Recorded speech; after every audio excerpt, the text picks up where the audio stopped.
कांग्रेस की यह यात्रा, जिसने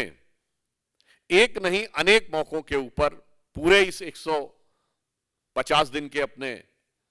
कालखंड में जितने नफरत और घृणा के बयान थे, जितने नफरत और घृणा के प्रतीक लोग थे, उन सबको साथ में रखकर और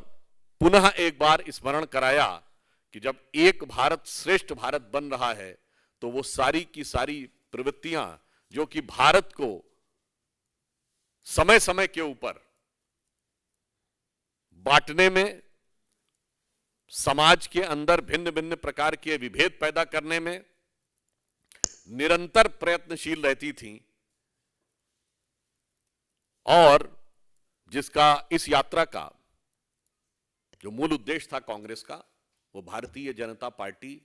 या श्री नरेंद्र मोदी जी के विराट व्यक्तित्व से कोई संबंध नहीं था। उन्हें विपक्ष के रूप में अपनी जो हैसियत समाप्त हो रही थी और विपक्ष के कई नेताओं के मन में जो महत्वाकांक्षाएं उठने लगी थी, चाहे ममता जी हो, चाहे नीतीश कुमार जी हो, चाहे केजरीवाल जी हो, केसीआर जी हो या शरद पवार जी हो, उन सबको हैसियत दिखानी थी कि भाई हम तो इतने सारे राज्यों में हैं, आप कहां पर हैं। और इस उद्देश्य में और उसके बाद उन्हें यह प्रयास करना था कि वो सारे के सारे विपक्ष के नेताओं को अपने पक्ष में कर लें, परंतु उसमें भी ये पूरी तरीके से असफल रहे, क्योंकि किसी भी बड़े विपक्षी नेता ने या किसी भी बड़े दल ने उनका साथ आने से इनकार कर दिया। अब मैं सिर्फ यह कहना चाहूंगा कि कांग्रेस यदि भारत जोड़ो की बात करती है तो इससे बड़ी विडंबना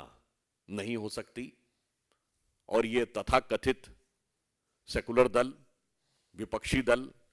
इनकी पूरी नीति क्या रही, कांग्रेस और उनकी जितनी ऑफशूट पार्टियां हैं, इन सब की भारत के बारे में क्या नीति रही कि बांटे आंगन और गलियारे, बांटे मंदिर और गुरुद्वारे, बांटे गली मोहल्ले सारे,